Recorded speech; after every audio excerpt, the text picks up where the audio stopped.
Welcome, everyone, to the Holstein House podcast. I'm the West Virginia woman, Robin, of RobinHolstein.com and Holstein House, where my guests get a great night's sleep at a fair rate plus breakfast. This is a podcast that looks at society and culture issues affecting families in West Virginia and the United States, from food preparation and storage, gardening, home repairs, current events, and more. We'll go around the table and back in 60 minutes or less. So let's hang out and talk a while.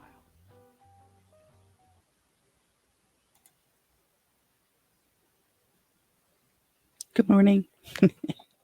It's Tuesday.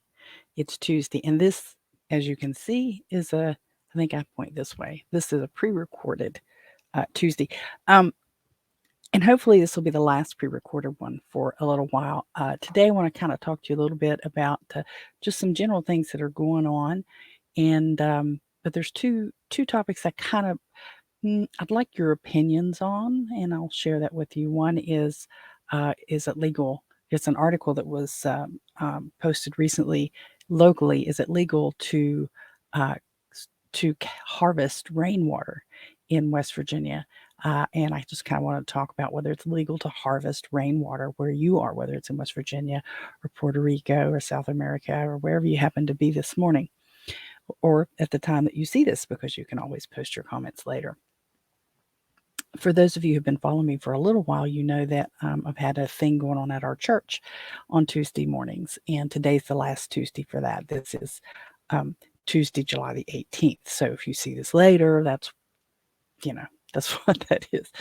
And so it'll finish up today, and hopefully we'll be back on track for our live episodes again really quickly, and it won't be as big a deal. And I hope to get some other guests on. It's just been so hard. There's been a lot going on. But the other topic that I wanted to kind of chat about today is called it's an article about people who are commenting on your social media posts, and the headline on the page that we'll talk about is, "Oh, that happened to me too." And I heard a commentator on a national television show mention this story, and I thought, I see that all the time, and it happens in my posts in places too. And it's kind of like somebody hijacking your post. So we'll talk about that for a little bit.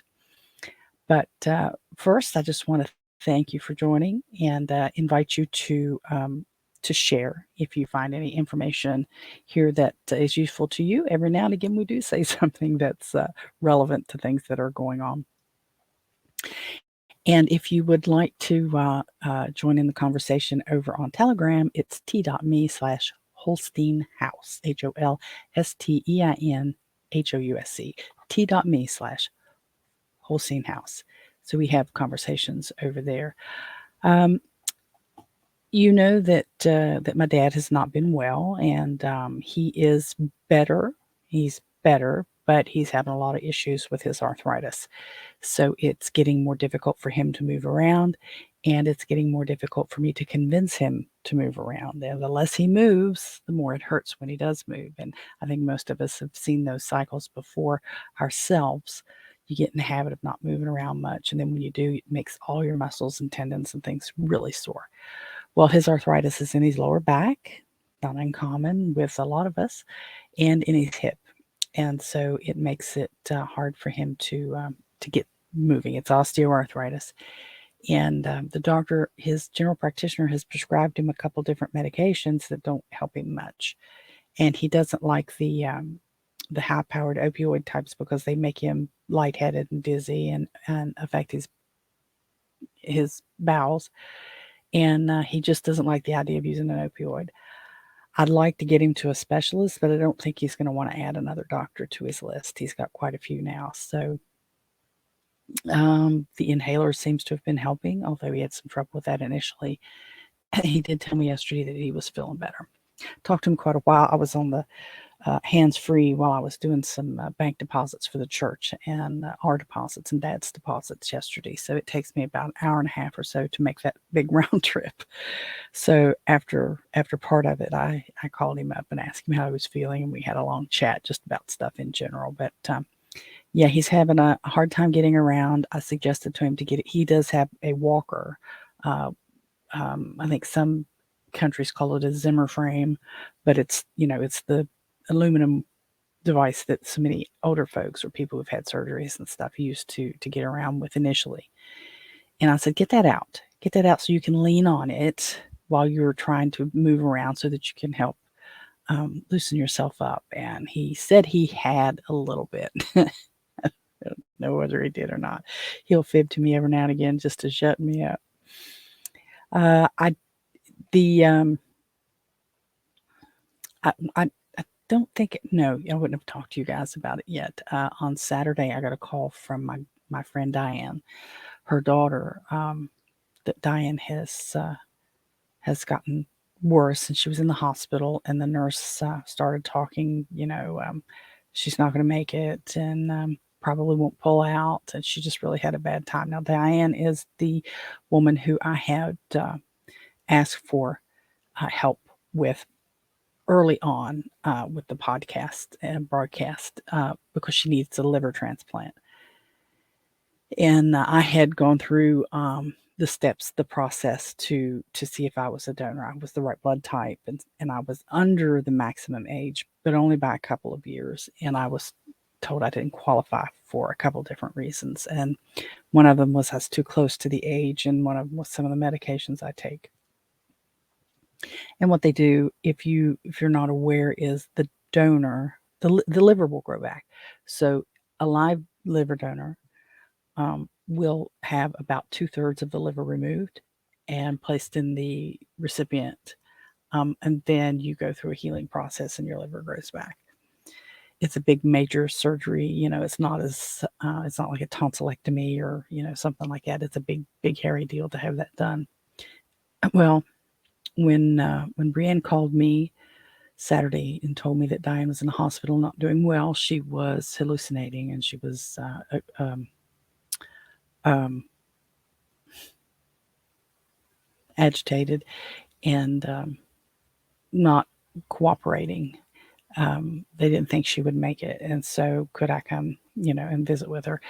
And I didn't get there till Sunday. I went Sunday after church, and she's down. She was my height, right about my. She may have been a little bit taller, but I'm 5'6", and she's down to 95 pounds, and she just does not look good. She doesn't look good at all. And her arms are very black and purple, bruised from blown veins and stuff as they try to give her medicines. And she's just in really bad shape. They were trying to put a PICC unit in, and they couldn't do that because the whatever vein they were trying to get to was just too small. And so they thought they might have to do a main line, but I don't know. While I was there, they didn't do any of that. They had tried the PICC, but it didn't work. But they weren't trying that. She was alert and she was talking a little bit, but there were so many people there, I didn't get really to talk to her, and I got kind of frustrated. You could have two people in at a time, which is not unusual. And so her aunt and her cousin went in and visited with her for a few minutes and came back out. I went in with her daughter, and every time I tried to ask Diane a question, her daughter was interrupting and answering for her. And I said, "Come on, let her answer," because I could tell Diane was wanting to talk. And so after a couple minutes, her daughter left the room and went back out in the waiting area. And I thought, well, here I've got a few minutes to talk to her. And I was trying to talk to her about how she was feeling and what she thought and things. And she started like she was going to cry. And I said, it's okay to cry because it is. We shouldn't feel like we can't. And she has to know how bad she is. She's not a stupid woman. And about the time she started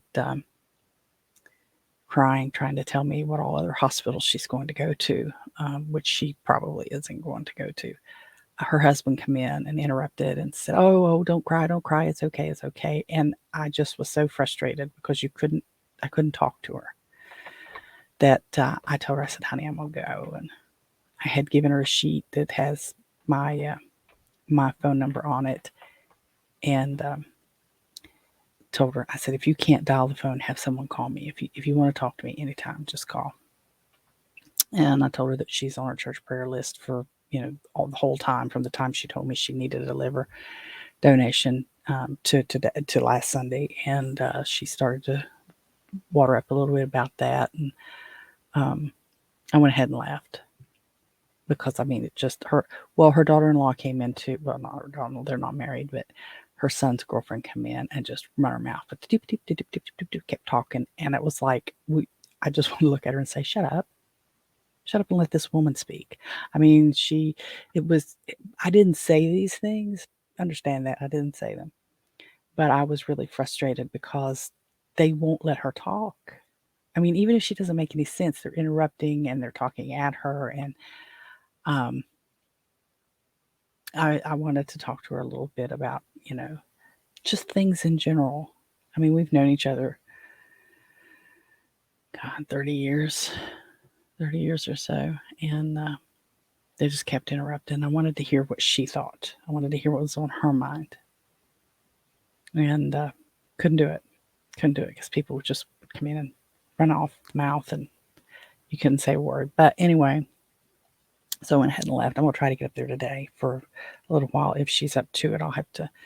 We had a thing at the church this morning. The nutrition program wraps up this morning, and it's at 10. I'm going to go for about an hour, and then I'm going to try to get a hold of her daughter and see if she's doing okay enough for me to go visit. They were talking about palliative care. They were talking about what did she call it? I can't remember all of this stuff. I'm old.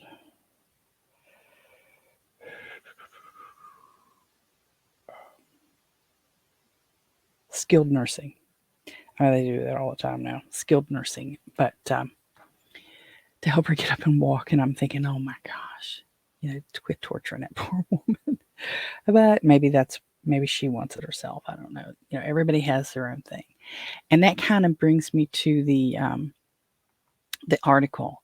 Oh, I forgot. I don't think I got it shared. Let me share this screen. Let me see if I can make it there we go. I want you to look at this just real quick. And you'll see this headline, "Oh, that happened to me too. Sharing your experiences in conversation is common, but sometimes it's best to just listen." And that's what I wanted to do with Diane on Sunday, was just listen. Now, this article is talking about when you post something, like, let's say I posted, which I have, that I have posted, my friend Diane is really bad off, and I'm really upset. And then someone comes behind and posts, "Oh, me too, my girlfriend. I remember my girlfriend, this, that, and the other." What you see in this article, I'll put the link in the descriptions here in a little while to this article. It's this little quote says, "Oh my gosh, me too. That reminds me of when that happened to me." And it says it's called a self-disclosure. It's a habit of disclosing something about yourself to another person, often in an effort to forge a connection. Now, what it actually does, it's a very narcissistic action. It's not necessarily, and I'm not talking about when people post, "I'm praying for you," or "I'll send up prayers," or whatever like that. So the crucial part of this article is, so why does it rub some people the wrong way? Not all self-disclosure is helpful, and likewise, I don't think anyone is arguing that a person should just sit there mute while one friend does all the sharing. The goal is to have a sense of balance. Effective self-disclosure is reciprocal. Jumping in too quickly with, "Oh yes, that happened to me," can end up saturating conversation and make your friend feel they were never heard in the first place. This is the key for me. I don't know if I can highlight this. So, oops, let me do it this way. It can make your friend feel they were never heard in the first place. That's my big deal. Is when, and I'll include myself because I'm not perfect. um, is when we jump in and take the focus off the other person's um, emotions. And with the look at me, it happened to me too. I'm over here, me too, it happened to me too. There's a lot of people who do that. A lot of people who do it. And they probably, a lot of them, I suspect, don't realize they're doing it. It says a vast body of psychology research tells us that fundamentally humans want to feel heard. And that's kind of what I was trying to do with Diane on Sunday, was trying to listen to her. But this article here is relating more to social media posts, but it doesn't have to be just social media posts. It happens at dining room tables, it happens in restaurants, it happens at work. A vast body of psychology research tells us that fundamentally humans want to feel heard. If your friend has just told you about something significant that has happened to them, allow them the space to express their feelings and their experience. Another way well meaning self disclosure can end up worsening imbalances when one person shares an experience that to them feels equivalent.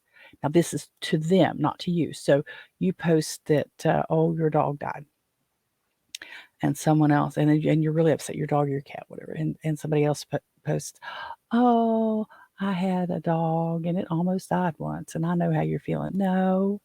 So your experience or the time you almost lost a loved one, we're talking about a loved one in this article, is not the same as your friend's experience of actually losing a loved one. So if when people talk about their parents passing away, some of us who've had a parent pass away, well, eventually we'll all have our parents pass away, but some of us who've had our parents pass away can relate to that, but don't relate too soon. Give the other person time to express how upset they are. But if someone who hasn't lost their parents says, "Oh, my dad got sick once and I was really worried," that's not the same thing. That's not the same thing. Sometimes I'll go back to the article. Sometimes people jump in with advice and what to do, and what to them feel like similar stories out of misplaced efforts to fix the first person's problems. But people's contexts are different and their capacities are different. Ironically, your effort to help them may leave your friend with a sense of shame that they are not able to solve their problem as easily as you did. So let's say you have, and we see this with tough love all the time. You have a friend who maybe has a child or a grandchild on drugs, and they were clean and they fell off.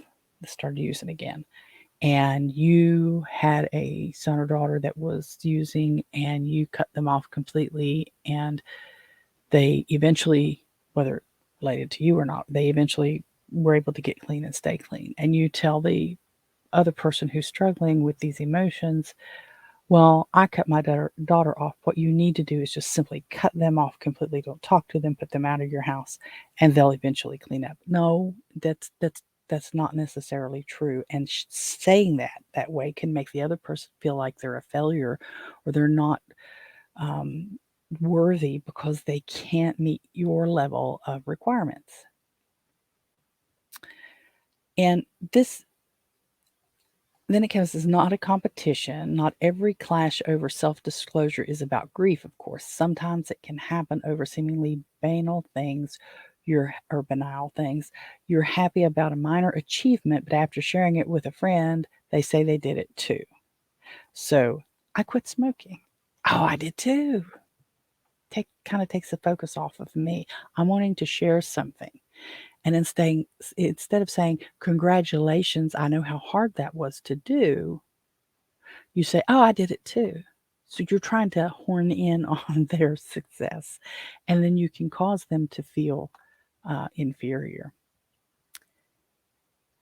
If you're an instinctive self disclosure, just be aware that sharing your experiences too quickly after your friend can sometimes read as competitiveness, even if it's not. So, this is saying, it's not wrong. It's not wrong, but your timing can be off and your phrasing can be off. So, think about that, because your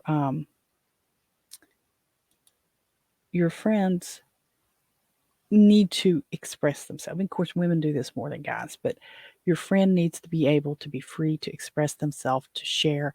Allow them that time. Allow them that time. I'd love to hear your comments on it. So, whenever you see this, if you would just, put your comments in there, I'd love to know. Have you ever experienced that? Had something that you thought was either extremely wonderful or really upsetting, and somebody just, so you post a little bit about it, and somebody just comes in the comments and just makes you feel awful, or makes you feel unworthy, or just, hijacks the thread and takes it off in a total different direction. I'd love to hear your thoughts on that. Now, the other one I wanted to talk to you about a little bit is an article that let me see if I can get this one shared.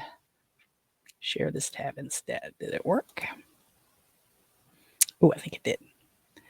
All right, let me do it this way. There we go. So this is a story from 13 News, which is a West Virginia station. And it says, "Is it legal to collect rainwater in West Virginia?" Now, as soon as I saw the headline, I thought, it doesn't matter to me if it's legal or not. I'm going to do it because I have been for years. How long have we lived here? We've lived here. Oh, when did the derecho come through? It's been 10 years anyway. It's been more than that, but I'll leave it at 10 because it's a nice round number. I've actually got 3, but 2 are in use. 2 big black, I don't know if they're 50-gallon, maybe 50, 55-gallon pickle barrels that I've been collecting rainwater in for 10 or 15 years. I don't remember how long now. It's actually, where is my book? I had my book out here. I don't see it. There it is. In my book that's actually on Amazon, called Everyday Upcycle. I know you're not looking at the same screen I am. I got my book out for those of you who can't see. On page 29 of my little book is rain barrels. When did I put this book out? I'll show you this here in just I know you're bored to tears looking at that one screen. I put this book out in 2016, and I was doing this long before that. So, yeah, to give you an idea. I'll show you the book here in just a minute. But this story just talks about, is it legal in West Virginia? Yes, it is legal. It is legal in West Virginia. Collecting rainwater is legal. I knew that, but I wanted to, for this story. But some states take it a step further and offer tax credits and other incentives for rainwater collection. Unfortunately, West Virginia is not one of those states, but there's no law preventing you from catching or from rain catching. I don't need a tax incentive to do this, and we don't want to start getting the government involved in collecting rainwater, because the minute you start allowing for this, oh, we'll give you tax credits, then there's going to come inspections, and we all know that that's going to happen. It's going to snowball. And people like to say slippery slope. Well, yeah, it happens all the time. We in West Virginia, go on a little moral rant here. We in West Virginia tried to tell the government not to expand gambling, because we have these little mini casinos, and a lot of places do little roadside shacks or the back room of a hot dog place. And it used to be that they were gray machines because everybody knew they were there. They weren't supposed to pay out in cash, but people were paying them out one way or another. You might get tokens or a slip or something. You go over, and when nobody was looking, hand it to the guy at the register, and he'd give you your money for that. So they were considered gray machines. And they told us legalizing those gray machines, reduce, restrict, and regulate. And then they wouldn't pop. We told them they'll be on every corner. And now they are. Now they are. Gambling has expanded in West Virginia to the point where you can go to Walmart and there's a kiosk there that you can slip some money in and get scratch off tickets. You can get the Powerball ticket things. And we tried to tell them. And what has it done for our economy? Nothing but make us dependent on gambling. But anyway, back to the rainwater stuff. So we don't need the government to get involved in our collection of rainwater, whether it's local government, federal government, it doesn't matter. They need to leave us alone. They go on to say that it's important to note that the CDC, Centers for Disease Control, advises against drinking rainwater as it can contain harmful bacteria, toxins, or chemicals that can be washed into rainwater collections. A study released by the University of Stockholm in August of 2022 found PFAS, or the forever chemicals, um, exceeded EPA advisories even in the remote parts of the world. However, rainwater can still be used for non-drinking purposes. But then they go on to say, hey, you can use it to water your garden. Now, if you think that the chemicals and things in rainwater aren't being absorbed by the plants in your garden, so, you're not going to be affected. If the forever chemicals are in the water, they're going to be absorbed by the plants. Okay, it's just, and if you're walking out in the rain, I'm not advising drinking straight up rainwater, not off your roof, especially. And if you have a rain collection system, you have to make sure it's clean. But before you drink it, in today's world, use a filtering system. Now, there are some bacteria that the average filtering system that you put on your tap of your sink or something, or your refrigerator water, won't get them out because they're designed to filter out chemicals that are in your tap water. But you can get systems. A Berkey is one of them, and you can create your own system with filters similar to that's in a Berkey, and use some 5-gallon buckets. And I have so many ideas of things I need to be working on to share with you, and I just haven't done it. That you can filter those things out. And there are big, extensive setups that you can get using sand and soil and rocks and charcoal and stuff. But there are ways to filter those things out. Uh, and washing your car, okay, yeah, you're washing your car, but then you're putting chemicals, the laundry, the detergents and stuff that you're washing your car and stuff into the ground. So I use the water that I catch for my garden. I use it for the ducks and the chickens. I mean, it's fine. It's fine. Am I going to run out there and the dogs drink it too? Am I going to run out there and pour me a glass of rainwater off the rooftop? No, no. But I do have a filter system to put together that will make that just fine. Part of the reason I haven't put together, once you activate those filters, then they're only good for so long. So.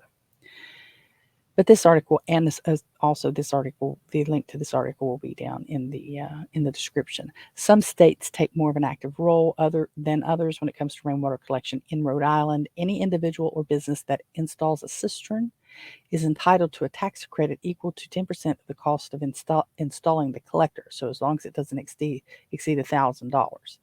So you can put in a less than $1,000 cistern and get 10% back. And the government now knows that you have a cistern and you're collecting water. In Delaware, the Department of Natural Resources offered a rain collection barrel and composting barrels at a discount to encourage residents to conserve water.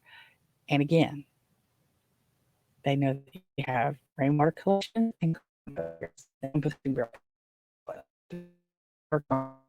deal in the future.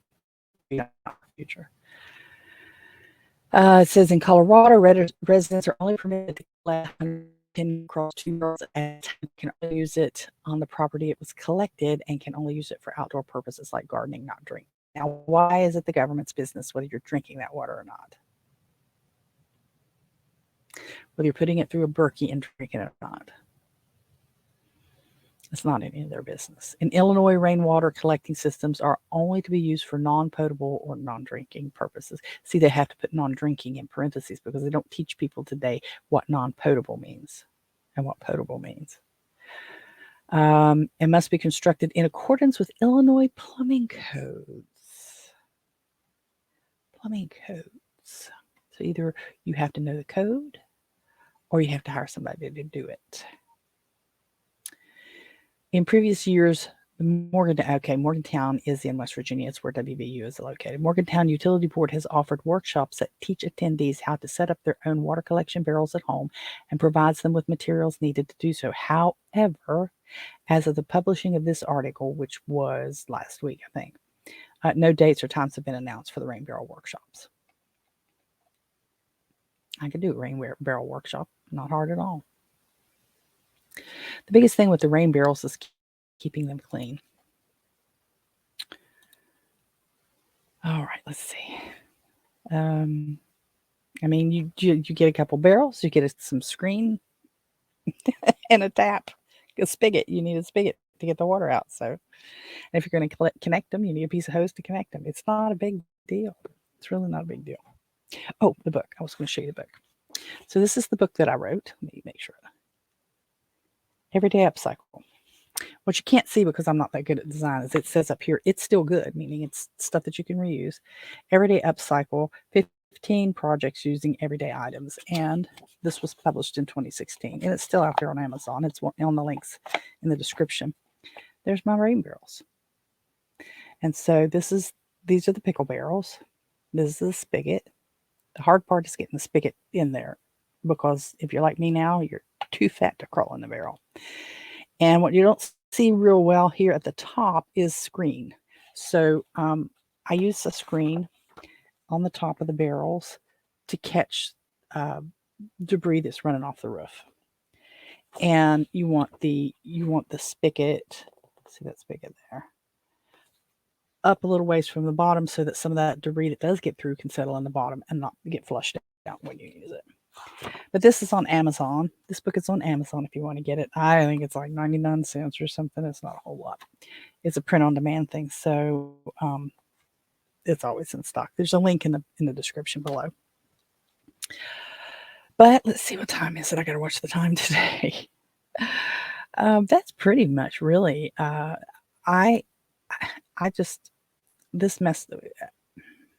I don't know. The rain barrel thing is kind of aggravating to me. I think more people need to know about it, and it doesn't hurt to have that as an alternative source of water for your garden, especially if you're on a fixed income. The thing about it is you need to know is if you're on a fixed income and you're trying to watch how much water you're using, you need to know at what point you get charged extra. How much water does it take to increase your bill? Because all of our water bills have a minimum use. Whether you turn the spigot on this month or not, you got to pay X amount of dollars. You need to know at what point you've reached that and it costs you more. Because not using any doesn't always reduce your bill. Oh, I've got a light flashing over there and it had me distracted. That's like our church building, our fellowship hall, where we're having our lunch and learns and our Bible study and stuff. We're paying utilities on that, whether we have functions in there or not. So having small functions is actually more cost efficient than not having anything at all because we've got people in there using the building. Not turning the lights on doesn't change the base electric bill. We're paying a base electric bill regardless. So there's that. I would love to hear from you guys. I'd love for you to place some comments in and share this a little bit. I know I've been kind of flaky on stuff here the last few weeks because of things here, things related with the church and having to pre-record, and that's thrown me off a lot. And you would think it wouldn't be that bad, but it has been. It has been. So we've got a. Did I tell you? I don't know if I told you about this Friday. We have a property that we bought a few years ago, and it's time it has to come down. Oh yeah, I told you about the house because I showed you some pictures of it. I think I showed you pictures of it. Yeah, I did show you Friday. Um, and so it's cleaning it out is becoming a challenge because what am I doing with the stuff? So Mr. Holstein is fixing a place in out in the shop, which is my dad's shop, but it's our shop now, and to put materials and tools and things that were in the house. But there's a lot of stuff in that house.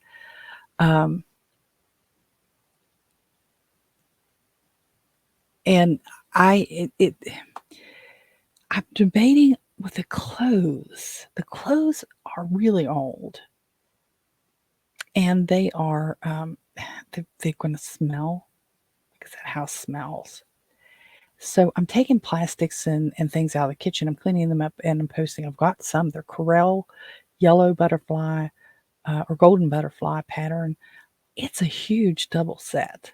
There's two 8-piece place settings, or no, two 4-piece 8 settings, two 4-piece place settings that include the plate, the salad plate, the bowl, the saucer, and the cup with the curly handle. Then there's two serving plates, so there's like 8 total settings. There's two serving plates, two large bowls, like giant soup bowls, two gravy boats with plates, two different types of salt and pepper shakers, and something else. I can't remember now. Oh, a creamer, and a sugar bowl. So I washed those up. I've got those on Facebook Marketplace. What I'm getting are comments of people who say, "Oh, I wish I could have that," but why bother? That comes back to the self-disclosure talk we had just a minute ago. Um, somebody posted, "I wish I lived closer." Why bother? Why bother saying that on a post? I like that, but I can't have it. I mean, are you fishing for me to say I'll ship it to you? Right now, I'm not shipping anything. Shipping costs almost more than the stuff itself.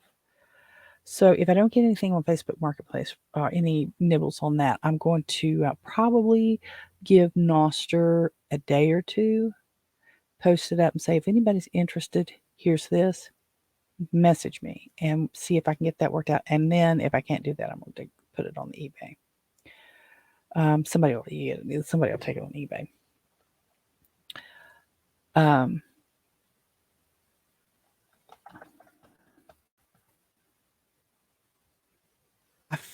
I've seen one. It was original in the box. Was it called New Old Stock or something like that? They wanted it sold for $98. So I'm just asking 50 for this, for one 4-piece play setting, and then I'm gonna post the other stuff, and then we'll just see what's going on there.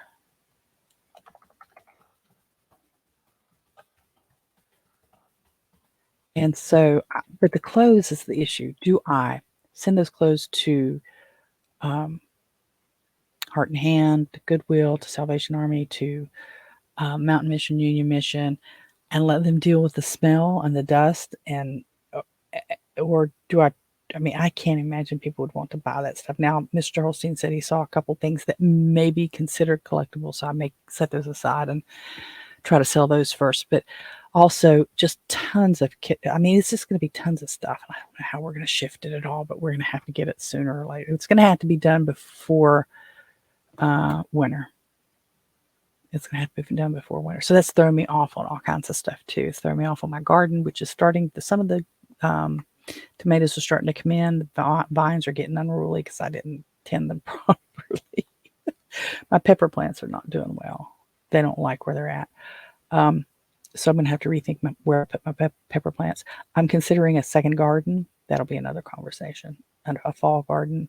But there's a lot going on still. I do, like I said, I'm going to go up and visit with my girlfriend again. One other thing with her, they did share with me that because of her weight, she's down to 95 pounds. She's my height, 95 pounds, because of her low weight, and she's just not well. Her condition has deteriorated. She's been taken off the transplant list. So, and her husband is going through several stages. Well, not just her husband, but her husband's going through the stages of grief now, because when I was there Sunday, he was just so upset that they'd taken her off that list, and why won't they do this and why won't they do that? And the cousin was chiming in and keeping that going with, I know somebody that had cancer and they treated cancer and he got a liver, and why can't she have a liver? I don't know the whole backstory about what's going on, why she hasn't gotten one. Partially, it just doesn't happen. I mean, it doesn't happen often enough.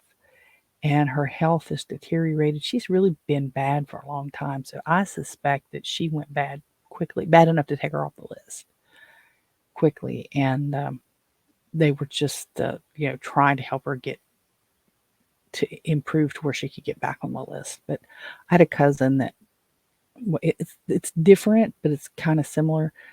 He needed a lung transplant, and he wouldn't quit smoking, and he would keep making trips to Cleveland Clinic, and they test your blood, they know what you're doing, and they knew he was still smoking, and they told him as long as you smoke, you can't get the transplant. But he continued to go up there. He had to continue to go up there, and I don't know. I don't think there's anything she's doing particularly, but I think part of the rules of the program was she had to continue to go visit.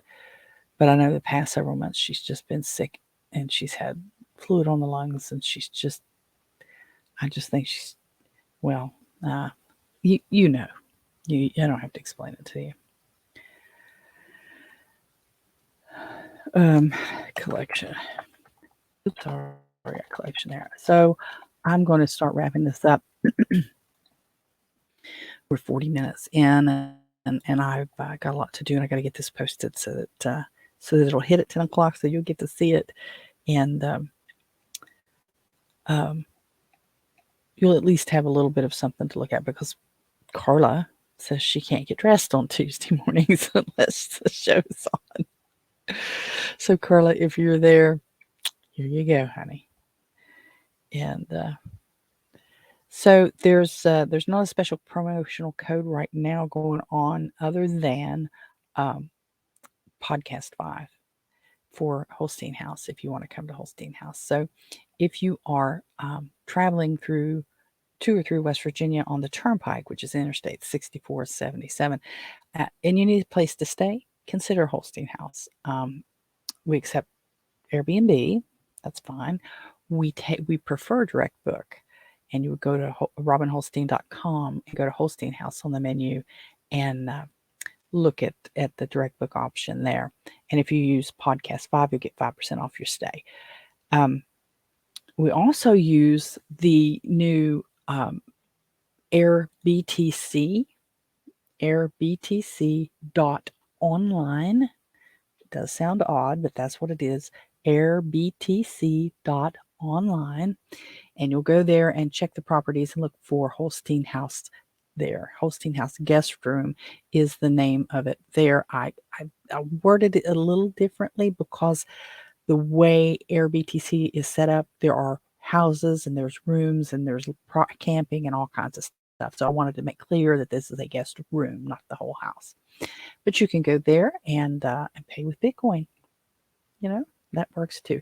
But we prefer direct book. You save a lot more money that way because you're taking out that middleman, that Airbnb and the AirBTC, because they do need to collect fees to keep their sites up and running.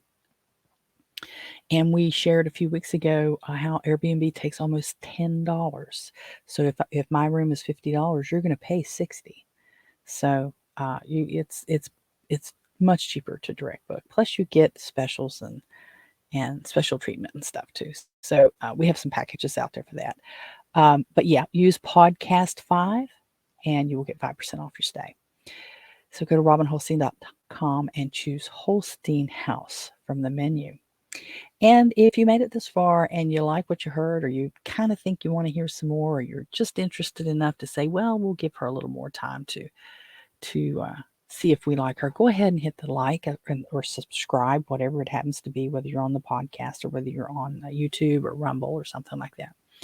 And subscribe. As things settle down over at the church, this week will be the last multi-day week. So starting next week, it'll just be Wednesdays, which doesn't affect this. And we'll be back live. We'll be back live on Friday as well, Friday at 10 o'clock Eastern time. As far as I know, unless something comes up, we'll be live on Friday. So please give a like and share, and we'll be getting into a little more.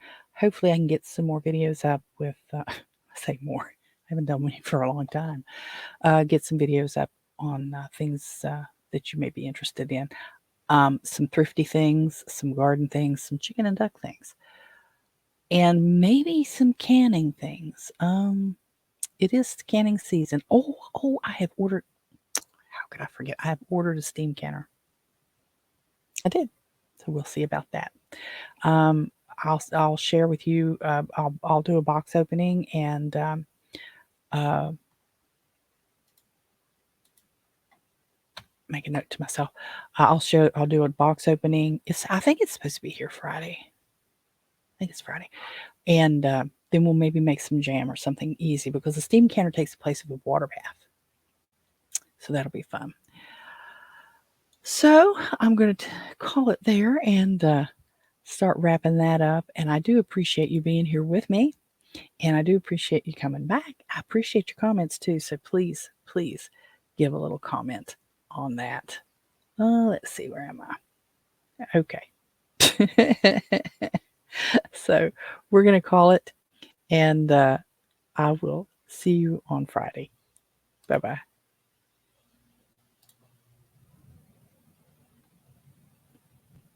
So there you have it. Post your comments, do all that boosting, liking, sharing, thumbs up, and stuff that helps spread the word and poke the algorithms. Follow me on most of the big social media platforms and look for my name, Robin Holstein, or Holstein House. Till next time, bye-bye.